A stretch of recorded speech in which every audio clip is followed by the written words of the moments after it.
नमस्कार स्टूडेंट, मैं आरपी सिंह मेरे चैनल आरपीएस फिजिक्स क्लासेज में आपका स्वागत करता हूं।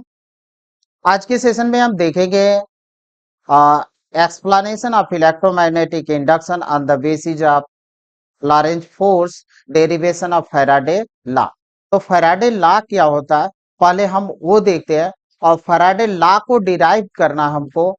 तो आइए फैराडे लॉ देखते हैं पहले। तो ये है explanation of electromagnetic induction on the basis of Lorentz force, derivation of Faraday law.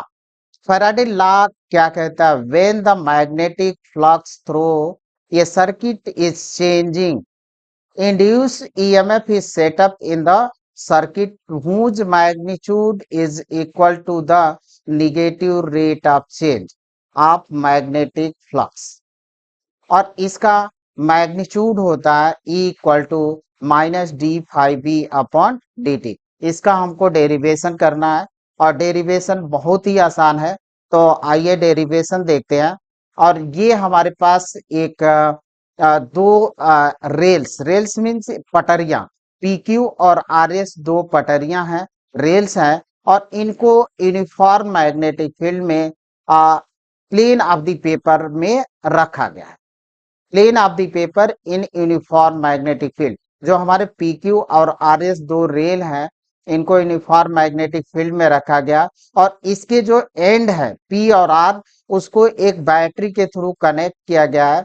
और P एंड जो होता है पॉजिटिव पोटेंशियल पर, और R एंड जो होता है निगेटिव पोटेंशियल पर है।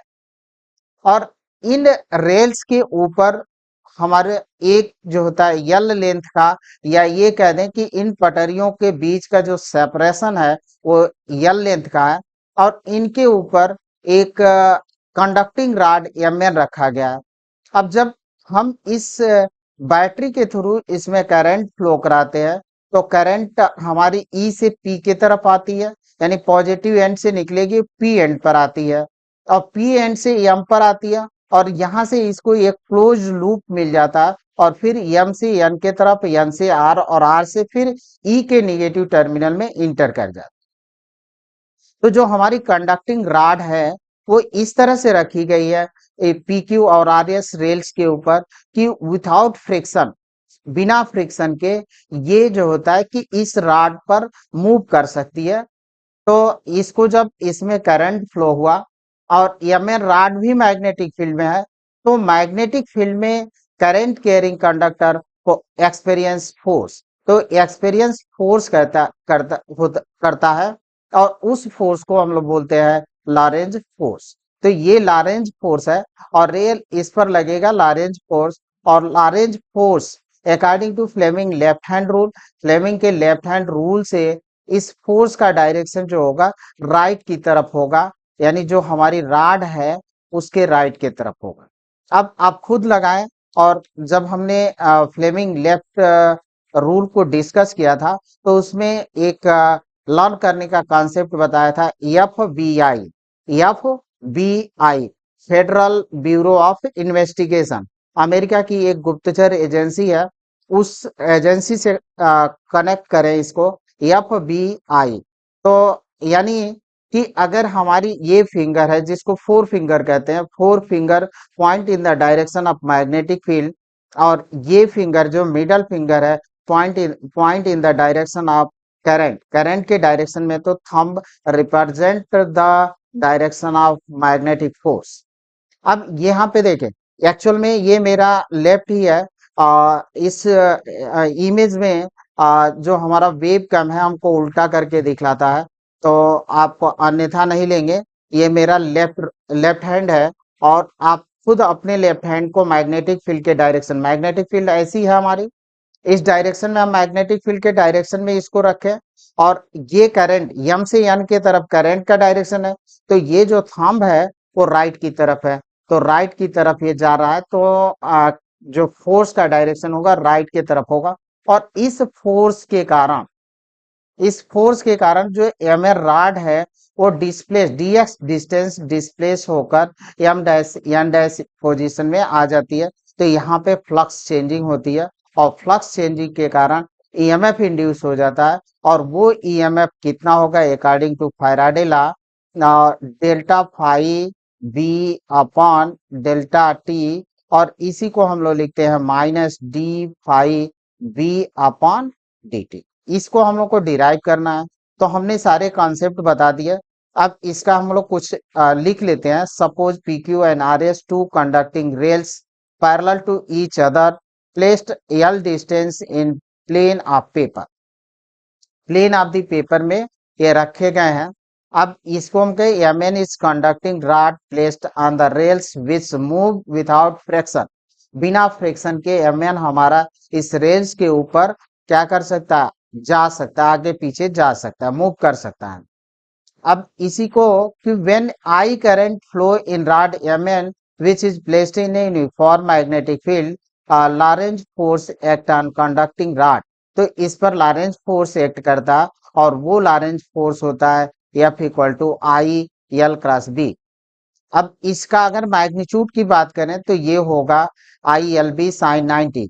साइन थीटा होता है, थीटा एंगल होता है एल और बी के बीच का, और यहाँ पे एल और बी का, एल हमारा ऐसे है और बी हमारा ऐसे है, तो एल ऐसे रखा गया और बी ऐसे रखा गया परपेंडिकुलर। तो उस कंडीशन में हम ये कह सकते हैं कि इनके बीच एल और बी के बीच जो एंगल होगा वो एंगल होगा 90 डिग्री। तो इसको हम मैग्नीट्यूड के रूप, इस लॉरेंज फोर्स या मैग्नेटिक फोर्स का जो मैग्नीट्यूड होगा वो होगा आई एल बी। इसको हम कोई रिलेशन दे देते हैं। अब इस फोर्स का डायरेक्शन तो पहले बता चुके, according to Fleming left hand rule. तो according to Fleming left hand rule, direction of this force along right, right की तरफ होगा। और ये राइट की तरफ, तो work done by magnetic force, ये मैग्नेटिक फोर्स ने कितना वर्क डन किया, एम एन रॉड हमारी डिस्प्लेस होकर आ गई M dash N dash position में, तो वर्क डन हुआ force into displacement, force F है और ये है डी एफ। एफ की वैल्यू हम यहाँ पे चाहे तो पुट कर दें आई एल बी। अब आते हैं हम लोग energy given by battery in D T time. जो ये बैटरी है वो कितनी एनर्जी dt टाइम में दे रही है, एनर्जी तो ये हुआ EMF into I current, v into I ये एनर्जी होता है। और ये जो एनर्जी हुई हमारी, और यहाँ पे ईएमएफ कितना है, ई है, तो ई इंटू आई, और dt टाइम है तो dt टाइम ले लेते हैं। तो जो एनर्जी हुई ई आई इंटू dt हुआ। और ये एनर्जी, जितनी एनर्जी मिल रही है, दो रूपों में खर्च हो रही है। पहला, इस रॉड को यहाँ से यहाँ तक डिस्प्लेस करने में जो वर्क डन करना पड़ा वो उसको, और कुछ हीट एनर्जी लॉस होती है। तो according two joule law, joule कहता है कि अगर कोई वायर है और उसका रेजिस्टेंस आर है और उसमें आई करंट फ्लो हो रही है, तो इसमें जो एनर्जी, हीट एनर्जी लॉस होती है आई स्क्वायर आर के रेट से। और अगर dt टाइम है तो dt को मल्टीप्लाई करेंगे तो जो दूसरा ये एनर्जी जो होगी दूसरे रूप में खर्च होगी, हीट एनर्जी लास्ट के रूप में। तो हम लिख सकते हैं this energy used in two way. First है हमारा work done D W displacing rod, दूसरा है हीट एनर्जी लॉस। अब according to conservation of energy, जो बैटरी एनर्जी दे रही है वो ये और ये दो रूप हो रहा है, वर्क डन में और हीट एनर्जी लॉस में। तो जो बैटरी की एनर्जी गिवन है इन दोनों एनर्जियों के सम के इक्वल होगा। तो हम लिख सकते हैं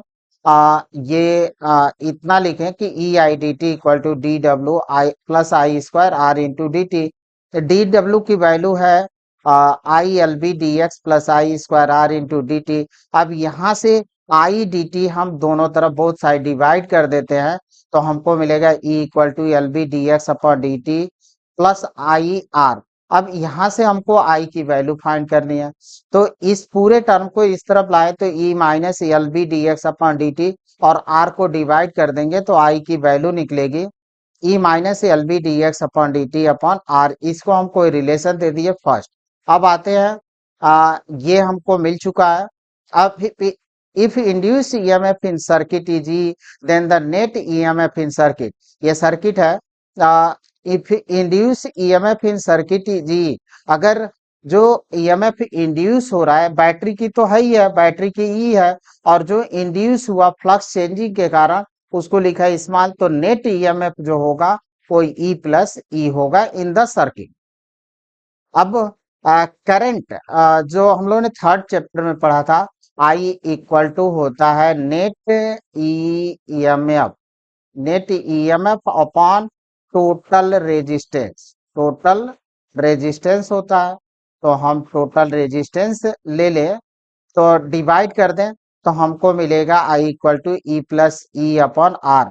अगर इस रिलेशन को और इस रिलेशन को कंपेयर करें तो इंड्यूस ईएमएफ हमको मिलेगा E equal to minus L B D X upon D T. इसको हम रिलेशन थर्ड मान लेते हैं। अब चेंज इन फ्लक्स, फ्लक्स में कितनी चेंजिंग हुई जब हमारा रॉड जो होता है डिस्प्लेस्ड होकर एम एन पोजिशन से M dash N dash position में आया, कितना चेंज हुआ उसको हम लोग फाइंड करते हैं।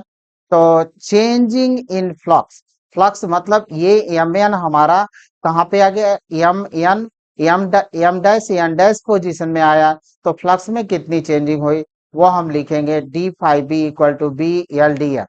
अब एरिया कितना हुआ, चूंकि इसका लेंथ है एल और ये डीएक्स डिस्टेंस डिस्प्लेस्ड हुआ तो एल इंटू डी एक्स, और फ्लक्स इक्वल टू होता है बी इंटू ए, और एरिया हो गया एल इंटू डी एक्स। अब दोनों तरफ हम इसमें डिवाइड कर देते हैं dt का, तो D five B upon D T equal to B L D X upon D T. अब dx अपॉन dt, अब जो हमने थर्ड इक्वेशन बनाया था उससे अगर कंपेयर करें तो L B D X upon D T किसके इक्वल हो गया माइनस ई के बराबर, यानी ई इक्वल टू मिला minus D five B upon D T, और यही है हमारा फैराडे लॉ। तो वीडियो अच्छी लगी हो तो लाइक करें, कमेंट करें, शेयर करें और मेरे चैनल को सब्सक्राइब भी करें। धन्यवाद।